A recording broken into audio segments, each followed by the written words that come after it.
TD Ryan Unleashed is brought to you by Scott Zimet, your State Farm Insurance agent in DeKalb. Call 815-748-3101 or stop by at 2587 Sycamore Road, Suite D in DeKalb. Like a good neighbor, Scott Zimet and State Farm are there. Pizza Villa, pizza, pasta, sandwiches, and more at 824 West Lincoln Highway in DeKalb. Don't forget Kids Eat for Free on Thursday. For delivery or pickup, go to pizzavilla.com or call 815-758-8116. Elder Care Services of DeKalb. Safe, secure, and supported, helping you stay in home where you want to be. Call 815-758-6550 or stop in at 1701 East Lincoln Highway in DeKalb or on the web at ecsdecalb.org. My Insurance Guy in Sycamore covers Medicare to auto care and everything in between. Stop by at 204 South Main Street in Sycamore. Call 815-899-0950 or online at myinsuranceguy.com. And welcome into TD Ryan Unleashed, podcast number 68. Honor and privilege with us, Anna Wilhelmi. I just love how your name flows off the tongue. Anna Wilhelmi, who is running for DeKalb County Board District 11. Anna, how you doing, my dear? I am doing just great. Thank you so much for having me. You're a very busy woman. I was just doing some research on you and what you've done in the past. Again, yes. You're a real estate attorney, a former public defender, a criminal defense attorney as well. But why run for office now? Why run for a county board seat now, Anna? So I am running because I want to be involved in the county business.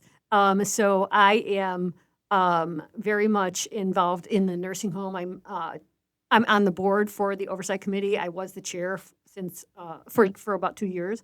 And so, yeah, I mean, that's like the main reason that compelled me to get going on county board business. You seem to be one of those people that think globally and act locally because you get involved with local politics. But I know I just saw some stuff you posted about our president there as well. So you feel very strongly about local politics. I do. I feel strongly about local and, state and national. So I don't know if you see me. I mean, I definitely have led protests, along with other groups. And, I'm not happy with what's going on right now nationally, right? But locally, we want to make sure everything is in order. All right, yeah, we have the React group on what is suitable. Let's talk locally, and then ultimately we'll lead to nationally, actually. Yep. But we're talking about you replacing Joseph Marcinkowski. Now, do you know Joseph at all, or have you talked to him, or what do you know about him? I don't know much about him. I know that he is a veteran. But he is not running. He's not running again.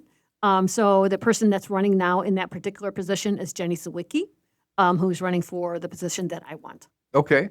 Yeah. Very good. And now what we should point out, District 11 includes Meelan, Clinton, Squaw Grove, Paw Paw, and Victor Townships, as well as southern portions of Afton and Pierce Township and parts of Salmonite Township. Yes. But a couple of the candidates I've talked to, you think about the county in general, right? Not just your little area, or do you focus on your area? Well, it is my district, right? So I want to be the voice for my district, but I absolutely am focusing on the entire county because that's how we as a group, the 24 members of the county board, get together and, resolve problems and issues, and talk finances and et cetera as a group.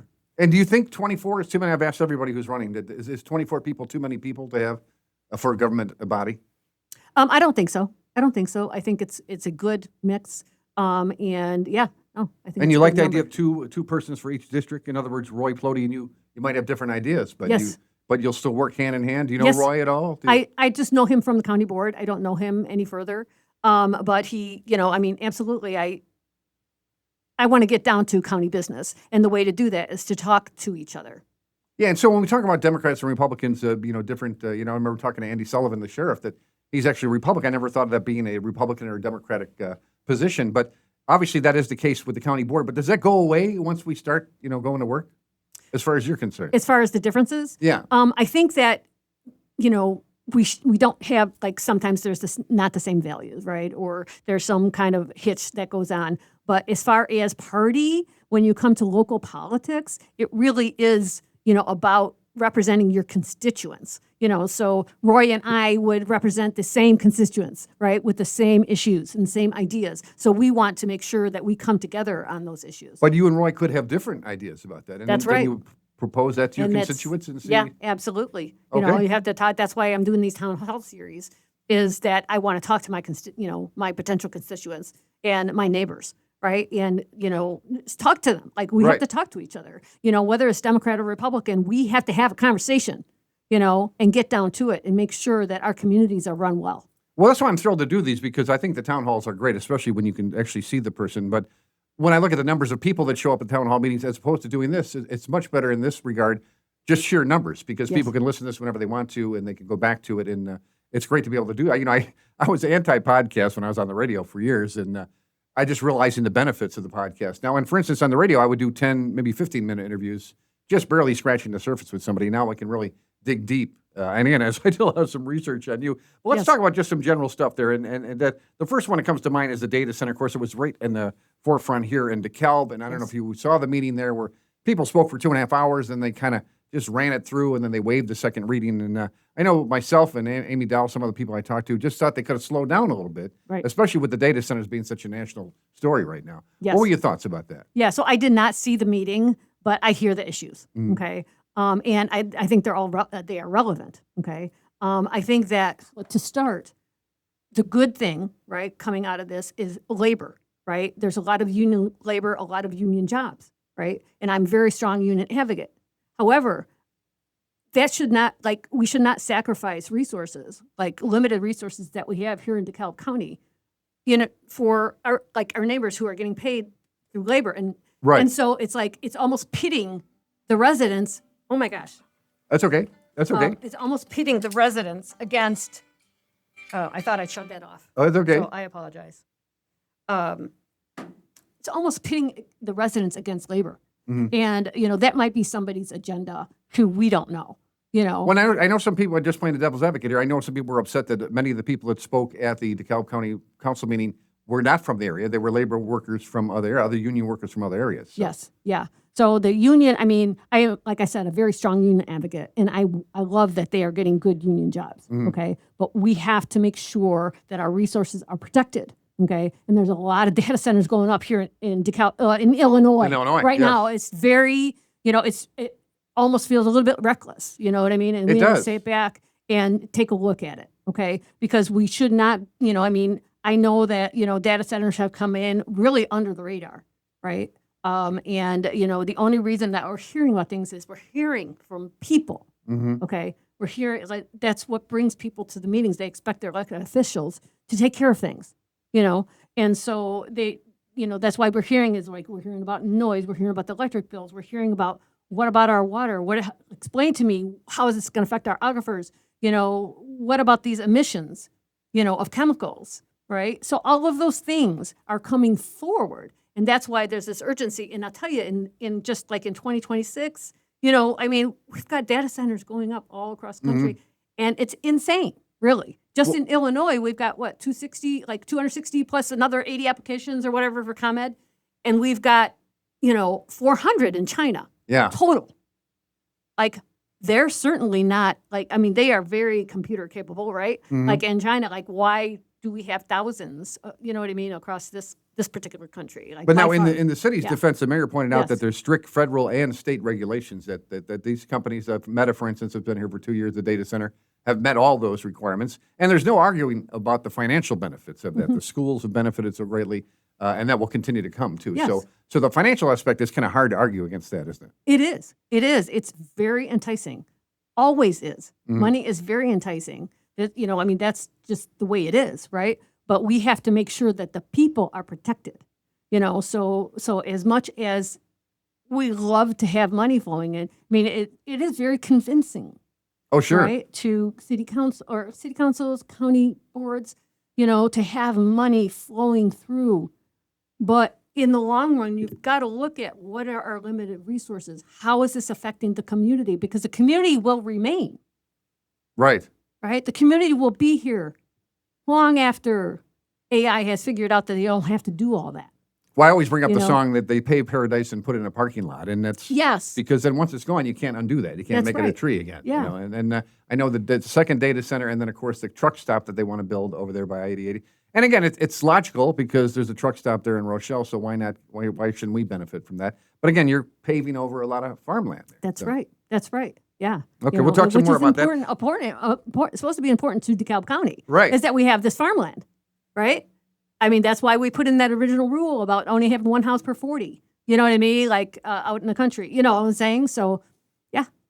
Well, let's talk about that because you are a farmer yourself. I don't know if I call you a farmer, but you moved to DeKalb County in 2005. You Yes. live on a small 5-acre farmette. Yes. Full of walnut trees, rural. But you have horses, dogs, and chickens too. And I Yes. know the chicken ordinance was a big thing here in DeKalb for a while. Yes. But you're living that. So you're we had Pickering in here with us and was talking about how she works with the land and talks directly with the farmers. And you obviously must because you are. I mean, you have land yourself. So. Yes. All my neighbors are farmers, Okay. right? Like, and I'm not a farmer.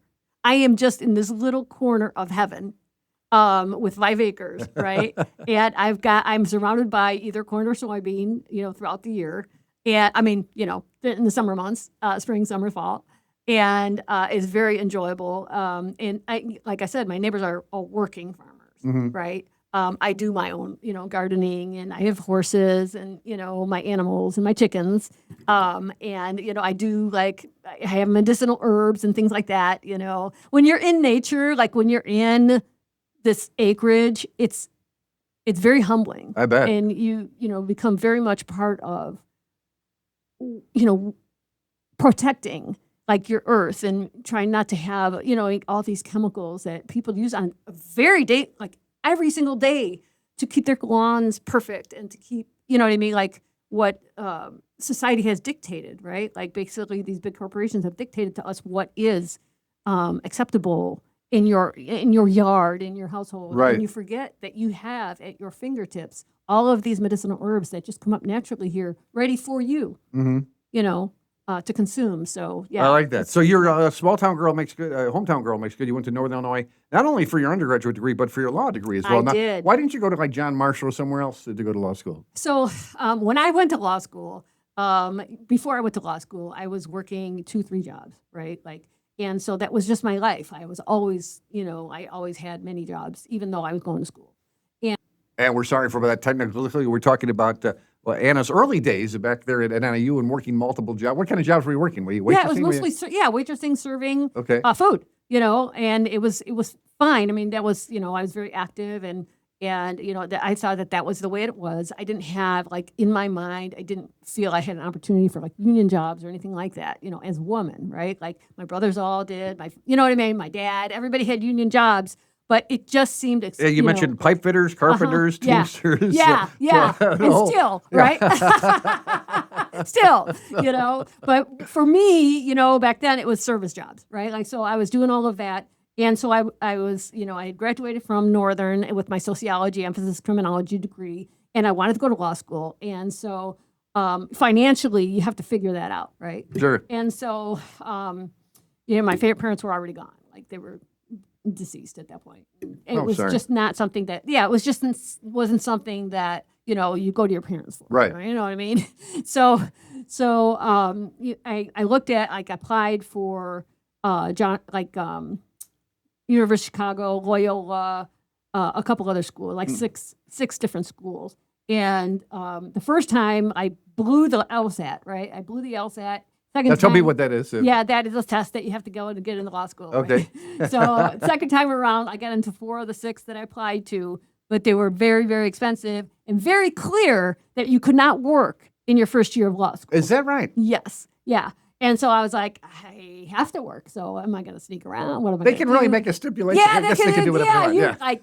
Yes, they can. They do. Oh, my. Or at least back then.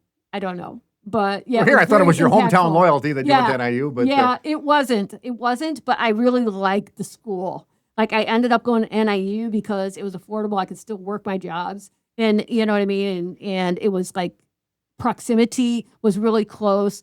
And you know what? I was so grateful that I made that decision because NIU Law School has small classes. John Marshall, they have 300-400 people in that first year of law school. So the odds of people getting through that first year, it's very hard. I bet, It's a very hard first year. And so when you've got just and you have big classes like that, you don't have the connection with the students. Whereas at NIU, it was very nice. It was very, small groups, and it made it really something that I was capable to do. Yeah. Watching a Seinfeld episode, and they said, what do you call a doctor who drops out of med school, and it's a dentist. You call him a dentist. But if you were not going to be a lawyer, was there an alternative? Was there a step down or a step sideways there? So I first started out before I ever decided. Law school was always on my head, but I didn't think that I could do it. Right. So I was very much wanting to be like a police officer or something like that, but as I went through school, I was like, I think I can do this. I think I can do this, So, but as a young person, like even like when I was like 14 years old, I went to a protest with my sister in Marquette Park, right? Like she was like 16 years old, took the station wagon, and we went out there and we protested Nazi demonstrators who were out there at that time. Okay. It was like in the 70s. And Where was that, in Skokie? it was in Marquette Park. Oh, Market Park, okay. Yeah. And so at that time, I was like, it was so impactful because I met this woman who had a tattoo on her arm. She was in the concentration camp. She lost her family. And as a 14-year-old, it was like, oh my gosh, it was so impactful. And at that time, I was like, I want to be a lawyer. I want to be a lawyer because I don't think that I don't think that anybody should have laws, that incarcerate people like that, Wow. like where and like kill people's families for nothing, and all those kinds of things. So at that Wow. time, it was like kind of put into my head. What a great story I that should- is. That's fantastic. Now, you've done all types of lawyering. You've done Yeah. family law, personal injury, real estate transactions. Yes. Now, election law. Tell me Yes. about that because, Yes. we're so considered about our integrity of our elections now, and just undermining, and Trump is forever undermining the election process. Yes. Tell us about election law. What did you do there? What was that? Yes. So I have represented several candidates here in DeKalb County and also in Kendall County. So like when there is, like say for example, the candidates have to go out and they go out and get signatures, right? And so there is a period of time where someone can object. Anyone could object to their petitions. Okay. So at that point, the person either goes in themselves and represents themselves in front of, like whoever the board. The board is, okay. Or they can have a lawyer. Okay. So I did all of the representation pro bono because I really felt like for the Democrats, right? I really wanted to make sure that our candidates got through, and I lost some, I won some, So but- to validate signatures, what did you have to do? Do you have to go and do the legwork and dig up the signatures and make sure these people are alive and living there? Well, that's what, like in Kendall, mostly it's like procedural stuff that you can get dismissed out. It's so Okay. it's ridiculous. Well, we had a thing here in DeKalb Yeah. where the person, they were either supposed to staple or ring the thing Yes. together, and they were disqualified because they Yes. didn't staple the papers together. Yeah, I Oh, was it's- on a couple of those. Yeah, so Okay. yeah, like So you really got to go over yeah, that I stuff can't first, remember don't the you? I name. mean, Mike, it's been a while, but yeah, so you really have to like go through the petitions and make sure every little, yeah. I is dotted. So you did that pro bono. Good for Yes, you. I did every single one of them. And Yeah. what about your time as a family lawyer? That must have been, was it more general or was it some serious stuff here? Because we have our friends from Safe Passage in Casa in here, and we talked to them about just awful, the kids having to go to court and just. Yeah, so I've done, like, even at the public defender's office way back when, I represented children at some point, you know what I mean, for those kinds of cases, like termination cases and things like that, and also in juvenile proceedings. But yeah, as far as like divorces and things like that, I did some of those, I help people, there's situations where women need to get out of abusive marriages, right? So I have represented people in that particular case. I don't do family stuff really anymore. It's very, I'm a very passionate person. Uh-huh. So I get I very sense that, yeah. empathetic. Yeah. And so it takes a toll, on a person like me. Sure. When you have to represent people in such dire circumstances. And a lot of times the law binds, back then anyway, that binds what you can do and like how women are perceived as far as their believability of what's going on in their family home. Mhm. Now, I am reading here, this is quoting from you. I also realize the benefits of labor union jobs and labor unions. Now, my mother was a Chicago school teacher for 30 years. and Yes. Went on strike a few times. She was a little frustrated with the union at times like that, but I realized that they did great things for her. But can a union outlive its usefulness? In other words, corruption starts to come in. And what are your thoughts about that? Well, corruption can come in anywhere, but unions, they have done so much good and they continue to do good. That's why people strike, right? It's the same thing. Well, it's not the same thing, but like protesting, you have to move the needle. Power is not going to give it to, like people in power are not going to give it to you. Like they're not going to just say, oh, well, okay, we'll just give away our money, or okay, we'll just go ahead, and do these things. You have to make people in charge do the right thing. And that's through strikes and so on. They aren't just going to give it up. It's But the when you same- get up to the higher union position, should there be like an oversight committee? Should there be somebody keeping an eye on them as well? Well, I think that, I know it's a very I broad think question. that it is a kind of a general question, Yeah. but I think that whenever there is unchecked power, there's gonna be a problem. Mhm. I've seen even judges where, who were lawyers, once they get the black robe on, you know what I mean? Like turn into a different person Sure. because of the unchecked power that folks can have. Okay. So there has to be a check, whether it's strikes or whatever it is, the people have to have a voice that actually communicates and communicates an action, not just words. All right, very Communicates an well put. action. Yeah. We're talking to Anna Wilhelmi, who's running for District 11 county board seat. Now, this is a quote again from you. I became interested in county board level business when I discovered that our DeKalb County Rehab and Nursing Center was put up for sale, and there was unrest in the community. Now, I was working at the radio station when they added on the addition to that, and I met the people that work there, and more importantly, the people that live there. And I couldn't believe the passion that the people had for that place. Just totally changed my, because when I was looking at it just on paper, I'm like, well, this place has been losing money for years. Let's get rid of it. And then the attempt was made. So tell us about that, because that's when you stepped in, because obviously an offer was made, and then they reneged on the offer, and that's when you came in, right? Tell us about that, please. Yeah. So I had met some people who were absolutely like, we can, sell this nursing home. It was being like kind of gutted, right? As they put it under contract. They put it under contract for like $9 million, which like raised my eyebrows a little bit. Like, why is it only $9 million? And then I started looking into it and, talked with some county board members. And I was like, why are we going under contract with this private company who really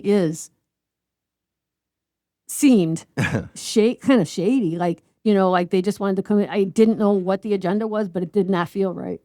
So I started looking into, just gobs of paperwork. Well, so often what's we going see it. on. I'm thinking of Yeah. the orange is the new black when you see private entities take over like prisons, for instance. And Yes. when they start to cut corners and try to save money as best they can, and the people suffer that live there. And, That is absolutely correct. And, capitalism demands it, right? Like, so if you've got, like, if you want to make money as a corporation or as a company, you have to have, like, you have to cut somewhere. Mhm. Okay. They don't like, it's not like caring for people is not numero uno. No. Okay. But it is for me and it is for you. Mm. You know what I mean? Like the people are number one. So that was what brought me in. Well, Rhonda Henke was Yes. a nurse there. Yes. So Absolutely. the passion She's is there. very passionate. And she's Yeah. been on the Oversight board since its inception as well.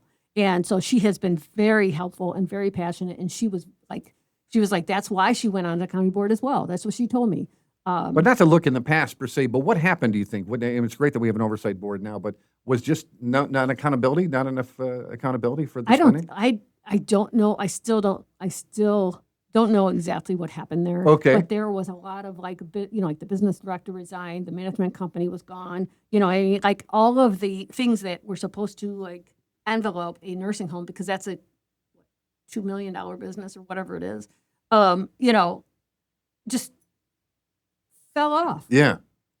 So I don't know, because I was, you know what I mean? Like, I'm not sure exactly what Right. happened. No, because Yeah. you'd have to be there at the time. But now going back in terms of with this company that made the offer then reneged, what did you do in that case? And you just give a short answer. Where does it stand now? Were they sued? Did we get some money from that? How did that So work out? I don't know that we've collected.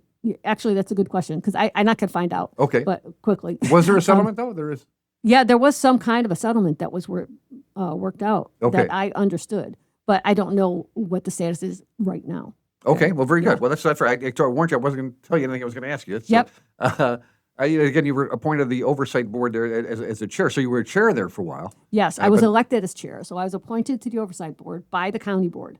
Okay, and then the oversight board voted me in as chair. Okay. Yeah, and then Mary Hatch is the vice chair. And then I decided not to run because my term was over at 2 years, decided not to run again. And Mary Hatch, the vice chair, was elected into the chair position, and she's doing an excellent job there. All right, very good. Good answer, too, by the way. And then, so let's talk about what was I going to ask you about? Your opponent now. My opponent, Yes. and this is quoting you, my opponent was in favor of the sale of the nursing home. She was so much against keeping the home that she took time and energy to make a public comment to the entire county board. This very much concerned me and motivated me to fight hard for this seat. So that was a big motivation for you. Huh? Yes, it is. Yes, it is. I ran for county board on the last go around. And now this person, like Joe Marcinkowski, he did not have any indication that he was against the nursing home, right? And so this person is like went up and made public comment in the county board meeting back in 2022, and she wanted the nursing home sold. And I just, after going through like all of these community members, like rising up and saying, like, this is 170 years this home has been here. This takes care of our elderly. This takes care of our neighbors and their families, right here in this community. And so, looking at the importance of that, and then her deciding to go up and make a public comment that it should be sold and just be gone to a private corporation that we really had a, not a great background. So we really, I don't want to say lucked out, but it really worked out well that they didn't complete the sale. That's exactly right. And whatever decision-making that went on with the county board, I'm very grateful that they decided, to terminate that contract. Now let's talk solar farms. Everybody's got an opinion on solar farms. Of course, my wife and I, we drive to St. Charles to see the grandkids, and we see the solar farms along 38 there and 64. And, in some ways it makes you feel good, some ways it doesn't make you feel good. What are your thoughts about solar farms, and how much, again, we talk about too much. How much is too much? Right. So these solar farms, I am very much for clean energy, okay? Just hands down. However, there is a balance, right?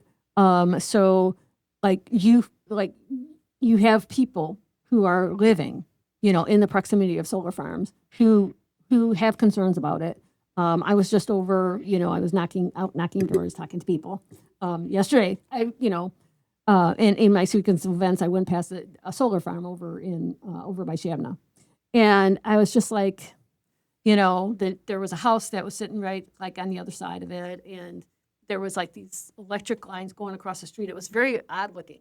It was like, and you can go over there. It's on a gravel road, but it was very condensed, and I was like, oh, I wouldn't want to live there, Did you talk to the owners? Did you talk No, to I them? didn't, and nobody was home. Okay. But or it was like, I don't know if they were even like, if they were moving or rehabbing or like doing something on the outside of the house. So Okay. What is your approach when you go door to door? Do you, because people are turned off. They're thinking, oh, she's a politician. I know. want to talk to you. Shit. I know. But you must face that all the time. How do you deal with that? So I try to keep a high vibe, because these are my neighbors, right? This is my district. And so, when I go to the door, I invite them to the town hall. I'm inviting them. And I, some people you can tell, like if they're in a hurry or if they don't want to talk or whatever. So you know what I mean? Shorten it up. Say I'm Anna, and some folks even say, oh, are you a Republican or Democrat? And I say, I'm a Democrat. And they say, oh, well, I don't want your packet. And I say, well, we should talk. So will you do that? So if you see a Trump sign outside, will you go and still knock on that door? So it just depends. Sometimes if they've got all kinds of things going on, or like I'm very I consider myself kind of intuitive. So like if it like kind of gives me some warning signs, I'll probably drive past, but most folks, they don't have Trump, right? They'll have something, whatever. And I will go and knock on their door. It's very few that I get, vibes from that. I just, I think I won't drive through into their driveway. You know what I mean? But not many at all. Well, when I was a young man, my father was obsessed with John F. Kennedy, and me and my four brothers would hand out things all over the neighborhood there, and of course with Bobby as well. First time I ever saw my dad cry was when Bobby Kennedy was shot. But but we were politically actively involved. It was great to see the young, getting us involved. At one point we weren't really sure what we were doing, but getting young people involved. Is that something that you feel strongly about? And like Northern University having better access to them, be able to vote, so they don't have to wait 2 or 3 hours to vote. Oh my gosh, it's like I am very concerned about every single election, NIU a line out the door for 2 or 3 hours. You know what I mean? I'm very concerned about that. Mm-hmm. So that would be something that our new clerk should address like immediately. I don't see why it's not addressed. Right. You know what I'm saying? Like, why it's not addressed, because it should be that we already know that those are the problem areas, that they end up with all of these big lines, and there's other polling places who have 0 lines. Right. So you just walk in, beep, beep, beep, beep, beep, beep, beep. And it's the same, you know what I mean? And it's like, it just seems like such an easy problem to solve, so why doesn't that get solved? Right. but it is definitely Yeah, for issue. the next time the elections come around there too. And Yeah, what but are your the thoughts young about? people, like, I'm sorry. So I didn't answer your question though about the young people. So I absolutely want young people involved, but you know what?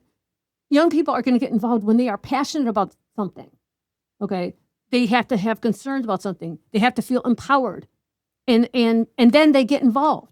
You can't make people get involved. Well, that's what I was going to ask you was now, what do you think about 17-year-olds being election judges? Because they passed that, and I think it's a great idea. And I know a lot of the kids, I know at least some Sycamore students were doing it, and just very exciting to think 17-year-old watching how the election process works. Yes, absolutely. I think that 17-year-olds can vote in a primary as long as their birthday is before the 18th birthday is before the election. So they should be able to participate in the process and be election judges. And I think that's really good to get involved early. There's like so many election judges in DeKalb County. They are like rock solid every single year. They go out and do that job. And you know what? It's a really hard job. It's a full day that they have to have in order to, you know what I mean, as an election judge. Oh, it's a very long day. Yeah, it's a very long day, and people are dedicated to do that. It is the wonderful people that do that. Mm-hmm. Now, I see here at one point you ran for state's attorney. Tell us about that. It was back That's in correct. 2020, was Yes, that right? And, that's correct. What made Yes. you do that? And tell us about that process. Yep. So at that time, I very much wanted to run for state's attorney at that time. I got involved because of what was going on nationally, which is still going on, as far as mass incarceration, right? There's all kinds of reasons. We've got domestic violence that's really still. I don't think we realize how many people. I just saw a figure that 39,000 people incarcerated with no criminal records at all. Yeah. Just Yeah. some scary stuff. Yeah. What's going on right now is insane as far as the detention centers. And like you said about private corporations, this is Same all deal, about right? money, Yeah. right? They're putting to these folks who don't have records now, who are very hardworking, like, you know what I mean? Like individuals taken off the streets, putting in detention centers, and then putting them to work for $1 a day. Okay, like this is like insane. It is. And we've got like Well, then they were people denying down- access to Yes. even politicians. It was just ridiculous. Yes, absolutely. And But I you've promised got- we wouldn't talk national, though. We're going to try to. okay, let's go back. Let's come back. I'm sorry. Let's keep it local Yeah. here because I Yep. see here there's a lot of committees. For instance, I have Rakisha Crawford's, and she's on the Executive Committee, the Forest Preserve Committee, and the Health and Human Services Committee. Yes. Is there a committee that you want to get on if you would get elected, and what would that be? Yes. So I would like to be on the Law and Justice Committee as well as the Health and Human Services Committees. I think they're all very important. Sure. But those particular ones, I think I could lend my particular Expertise, yeah. expertise in. And also like the Health and Human Services are very much, look at like what resources can we provide to our county members, right? Like what resources we can provide. And so Health and Human Services is very integrated in that. And also it is who the nursing home goes to first, as far as, like the chain of command, Right. basically in the county board. And then Law and Justice, obviously, I'm an attorney. I'm very much concerned about, I like our sheriff, doing a great job, but we always have to make sure that people's rights are protected, including, Yeah, I didn't know that people, Andy Sullivan, the sheriff, has Hispanic. to report to you guys once a Yes, month, right? That's It's- right. That's right. Yes, absolutely. And so it's a check, right? Like we want to make sure that, all people are represented, all races, we want to make sure that that happens. Yeah, I think you end your little spiel with that, which is a great line. Let me read it verbatim because you do it so well. You said that strong unions make strong communities. Small businesses are the core of this country, and we Yes. should support and encourage small businesses to grow and thrive. Now, Yes. I don't know if you know, my wife is Becky Beck from Becky Beck's Jewelry Store here in town. Oh. And she's been a small business person for 34 years. And, Wonderful. And you've had your own law firm, so you know all about small businesses as well, right? Absolutely. Yes, absolutely. Small businesses are really the core of us. You go to like DeKalb, and you see small business at the fall. Yeah, it's just like this is like our lives, right? So yes, I honor folks that do small business because it is such a hard 24/7 job. You're constantly, the boss, you're the employee, you're the, and then you're taking care of the residents of your community. Right. So it's like, it's. And then you very, take it all very- home with you at and night, you take too, it all so home with that's the you other part. at night, Yeah. and it's just, it's unique in that like we still have small businesses after all of the, these big corporations like coming down on us, that we still come back and say, oh, I can open a business, It's very So I important didn't to realize, support like I that. said, I just got into the county board just a couple of years right before I left the radio station, but I didn't realize how many committee and boards there are and how much ground you guys cover as Yeah. well. So is it better for certain committee members to focus on a certain area, and then try to, I know you want to observe the whole county, but Oh, yeah. there's a lot to cover here. My gosh, There between is the commissions and the committees, my gosh. It is. There's a lot. There's a lot to cover. And I think that, that why there are committees is that they can focus on particular areas. But we cannot ignore, those particular areas as well. Like you want to make sure that you kind of, use your authority once you're a county board member to get that information, because it all works together. Right. So you've got facilities management, you've got, highways, you've got, you know what I mean, like forest preserve, you have all of these things that are happening for the people, so it's like you want to make Government sure for the that people, you by have, the people. that's Yeah. right. And you want to make sure that you know what I mean, you have an eye on all of it as a county, because that's what you're doing as a county board member, so. So before we let you go, my wife loves the elevator speech. What would be your elevator speech to say, hi, I'm Anna Wilhelmi, and I want to run for District 11 board seat. Here's the reason you should vote for me. Assuming it's a short elevator ride. Yeah. Well, you should vote for me because, I do believe that strong unions make strong communities. I'm very much pro-labor, and we want to make sure that we always have union jobs, and, the power of the people comes with that. I believe that we should have clean energy and clean resources and clean water, so we want to make sure that those resources are protected because they are not unlimited. It's very, very important. We all connect in these aquifers, right? We wanted to make sure that we take care of this Mother Earth, okay? And that's here in DeKalb County, too. You know what I mean? We want to make sure because it's just not something you just open the faucet and it's there. Now, is there anything specifically to people of District 11 that you would say to them? Is it different than other people in the county? I think that it is pretty much the same, except in District 11, I know that we have a lot of farmers, we have a lot of small communities, we have a lot of small business. So I would say yes, I think it's the same. Everybody has a little bit of different issues. You know what I mean? We've got farmers with fertilizer, we have planting season, water. So I think that it is absolutely. I'm on a well. I'm concerned about our aquifers. I'm concerned about Sure. City of DeKalb aquifers, Shabana, Hinckley, Lee. All of these small towns, which are so great, and we want to make sure that those resources are protected. And we want to make sure that we provide resources for those folks in need as well. We want to make sure because we're worried about food sources. We're worried about, like housing and things like that. So we want to make sure that those needs are provided for our small towns. Instead of leaving well enough alone, I want to make a pun and leave well enough alone, but you went on a little longer there. Well, Sorry listen, about that. I know I've been avoiding the national stuff, but before we let you go, again, it's a scary time. We had Tasha Simpson here, talking about the local elections, and no one's ever challenged that locally here. But now, when people are so suspicious now, and it's just you see Trump, and again, I know about Republic. I try to be like Switzerland and neutral here, but where he tried to undermine the California election, saying that the mail-in votes were taunted, and of course he uses the mail-in votes himself. But what do you think about the country in this next, even the primaries coming up here, seem to be so important because people they're not trusting, the election process. Yes. So the midterm elections are coming up on November yes, 3rd. Yep, no problem. They're coming up on November 3rd, and I am very, very concerned, okay? That this administration has already said that they're going to be sending out ICE to polling places, okay? Mm-hmm. So we should not ignore that, okay? Because that seems like the MO of this administration, okay, is to deter people from voting. Right. Okay. So we've got the post office that they're attacking. It's like they have a list, right? So they're attacking the post office and the mail-in voting, okay? So that's a problem. We've got election day voting, which they are talking about sending ICE, which they just got another $70 billion. Why wouldn't they? They've got tons of money to do this kind of crazy stuff that should not be happening in the United States of America, right? Mm-hmm. And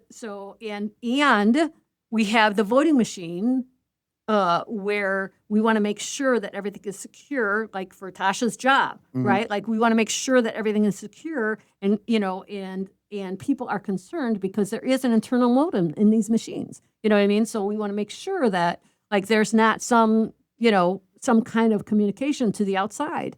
as far as Illinois, right? Like, so like we know, like there's a potential for that kind of thing, Sure. especially as, you know, we have all of this new technology that is coming forth, right? So there is Oh, absolutely. they said a ruling now about fake political ads, you know, these ads with the AI ads where they look like they're actually saying something that they're not. I think Illinois or they're proposing that to make that illegal, or you have to say ahead of time that this is AI. Yes, yes. And you saw that the Federal Assistance Commission or the Federal Assistance Election Commission was debanded from, like, everybody was fired just now. Yes. Just now. Just can't There's a everybody. plan. There's a plan. But we to, can like, see it. hurt We, us, the you people, know. can see it coming. though. Yeah. I mean, so. Yeah, so we want to make sure that like everything is protected. Well, before I let you go, I want to commend you for all that you've done. You know, running for office, you've had a very successful legal career that you could just lay back and take care of your horses and your chickens, but you chose not to do that. I think that's wonderful that you're doing that. Thank And you. I wish you good luck. Will you, if I can get Gennie Siwicki to debate you, we want to come back here and Absolutely. debate? Yes. Yes, absolutely. Thank you. Well, great. I We look appreciate forward that. to that. Good. All right. Anna Wilhelmi has been our guest here. She's running for District 11 on the DeKalb County Board. Thank you so much for your time today. We appreciate it. I'm very grateful. Thank you as well. And You that's have a CD great day. Ryan Unleashed, podcast number 68.